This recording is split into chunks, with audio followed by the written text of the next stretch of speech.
I immediately sense someone approaching me, so I turn around to face them. It's about time. Hey guys, Kudere Ghost here, and welcome back to the Fruits of the Literature Club. So, yeah, we're back. I don't know. Secret agent mode activated. Okay, anyway, if you don't understand, go back and watch the previous episodes. They're pretty great. Surreal horror is often very successful at changing the way you look at the world, if only for a brief moment. Ugh, I hate horror. Yeah, I know. Oh, why's that? Well, Natsuki's eyes dart over to me for a split second. What? There's some sick manga horror series, okay? You better like it, Natsuki. Never mind. That's right, you usually like to write about cute things, don't you, Natsuki? Well, what? What gives you that idea? You left a piece of scrap paper behind last club meeting. It looked like you were working on a poem called Don't Say It Out Loud and Give That Back. Fine. Your cupcakes, your poems, everything you do is just as cute as you are. Sayuri sidles up behind Natsuki and puts her hands on her shoulders. This happens in the normal one. I'm not cute. So, you write your own poems, eh? Well, sometimes I guess. Why do you care? I think that's rather impressive nowadays. Do you show your other poems? Or do you show your poems? No. Why? Natsuki averts her eyes. You wouldn't like them. Not a very confident writer yet. I understand how Natsuki feels. Sharing that level of writing takes more than just confidence. The truest form of writing is writing to oneself. You must be willing to open up to your readers, exposing your vulnerabilities, and showing even the deepest riches of your heart. Do you have an example of writing, Yuri? Maybe if you share some of your work, you can set an example and help Natsuki feel more comfortable to share hers. I guess it's the same for Yuri. I wanted to read everyone's poems. We all sit in silence for a moment.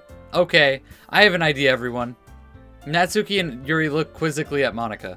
Let's all go home and write a poem of our own. Then, next time we meet, we'll all share them with each other. That way, everyone is even.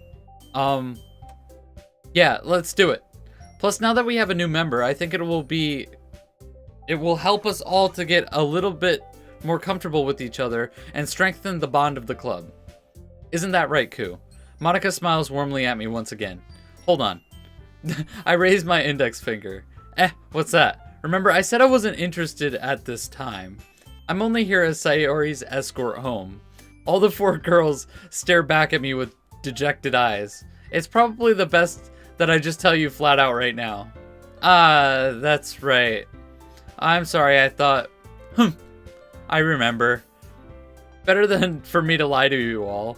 God, this guy is like... Why? The girls continue to look defeated and heartbroken. Damn it. I forgot how difficult it was to get out of situations with these girls. I keep remembering back to the first time it really affected me. Damn it, Ashley. I look down at the floor and back up a second later. Sorry, I'm having issues reading. I don't know. It's not my fault. It is my fault, but it's not my fault. Okay, never mind. The girls are still fixated on me with hurt eyes. Thank you.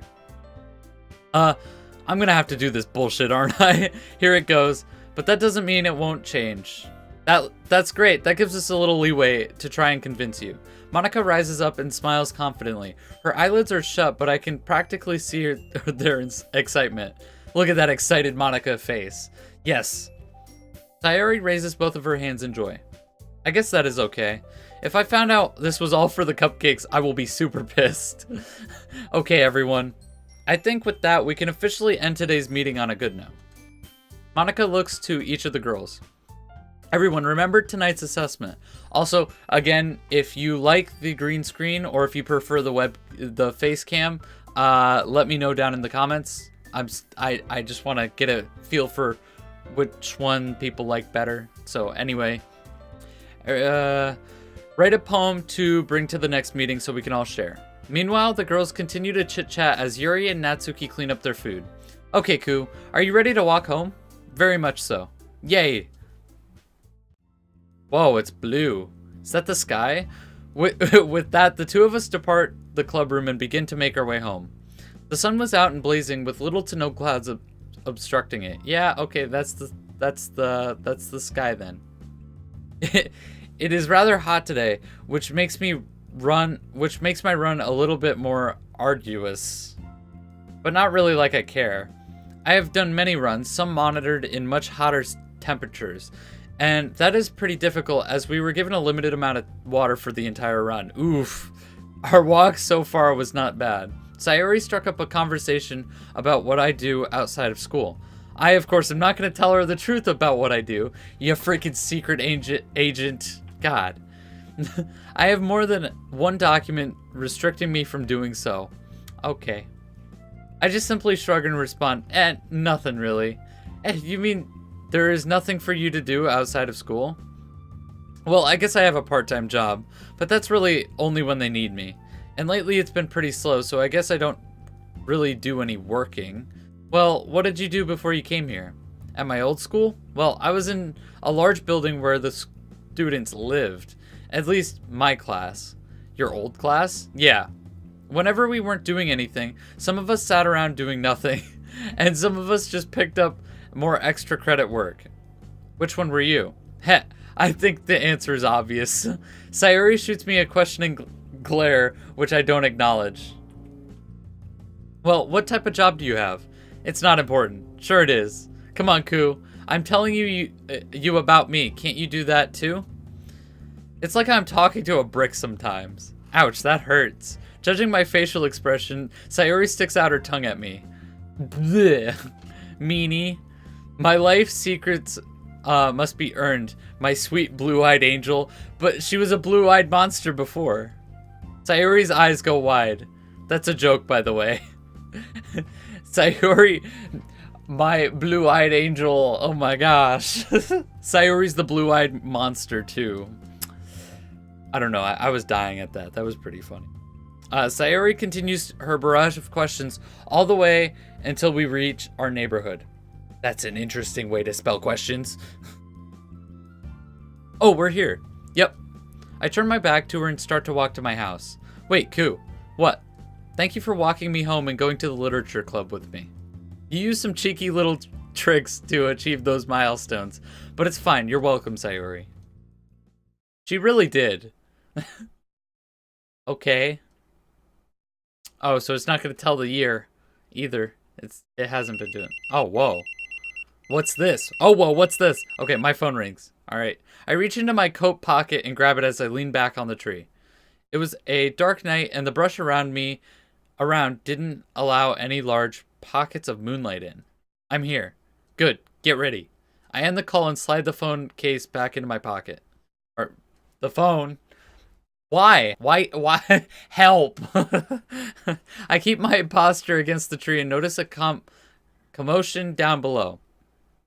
I look down from my perch into the street below. A black Rolls Royce pulls up to the curb. Several men get out of the car. A valet quickly accepts it and drives towards the nearest parking garage. Normal late crowd. I immediately sense someone approaching me, so I turn around to face them. It's about time. It's Sayori. It's the blue-eyed monster. Okay. So you're not going to give us details on that. All right. All right, Mod. I see how it is. I close my locker and get ready for lunch. But of course, I'm stopped. Hi, Ku. God damn it, Sayori. Hey, what is it you need? I just wanted to see if you were okay. Well, I saw you leaving your house pretty late last night. You were watching me? No. I just happened to notice you leaving as I was going to bed. Well, I went to go run an errand. Yeah, he had to go, stop the world from ending, basically. I lean back on my locker and run my hands through my hair. Sayori leans forward while clutching her backpack. Well, I was just curious. Uh-huh. Well, I'm gonna go now. I lean back upwards and start off away from Sayori. Oh, one more thing, Ku. Can we walk home again today? I raise my hand to my face and scratch my forehead. You're gonna make me wait around in that club again, aren't you? Well, I kind of have to. I go there after school, I guess. Might as well. I have nothing better to do. I come to the realization that there was probably a book there I could read as I wait. Yay. I'll see you there after school. Uh-huh.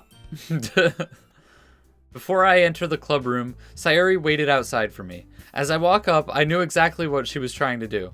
She was waiting to see if I actually showed up.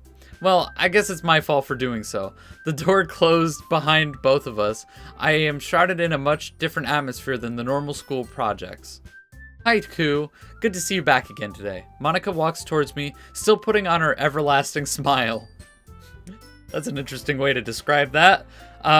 Yeah, well, I am here until Sayori goes home. Still here for when she walks home, huh? Mm-hmm.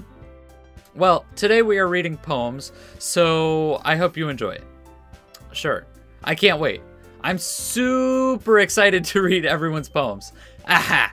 Yeah, not as excited, Yuri. Not at all. To be fair, not many people can get excited like Sayori does. That is true.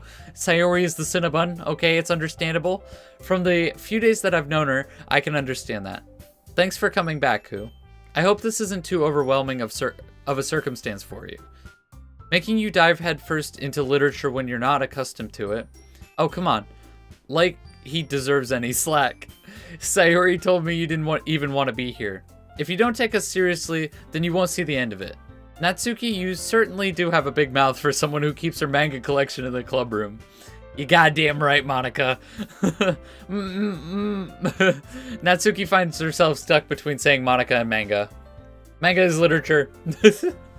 Swiftly defeated, Natsuki plops back into her seat. Manga's good, okay? I'll side with Natsuki. It's good. I survey the girls' conversations. So it looks like I have a profile down for each one of these girls. Sayori is an energetic ditz. Natsuki is aggressive.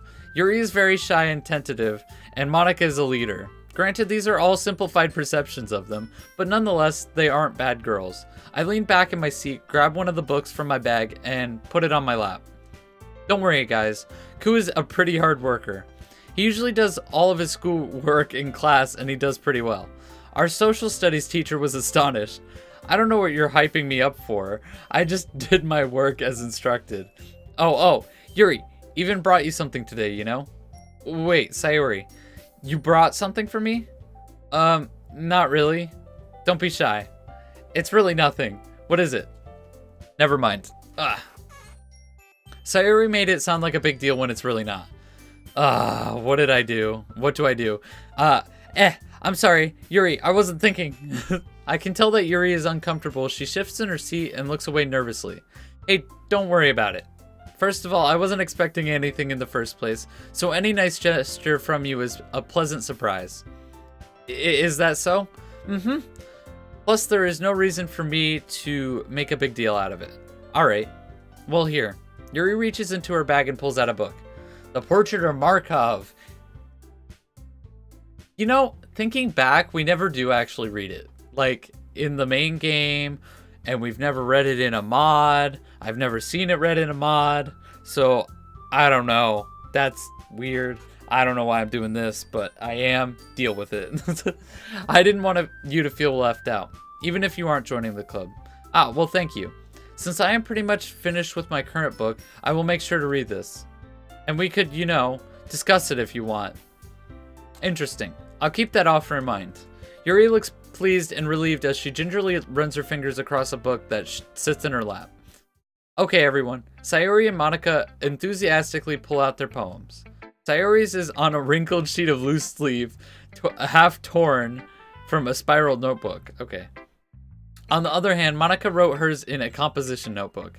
I can already see that Monica's pristine handwriting, Why you do this, brain? I can already see Monica's pristine handwriting from where I sit.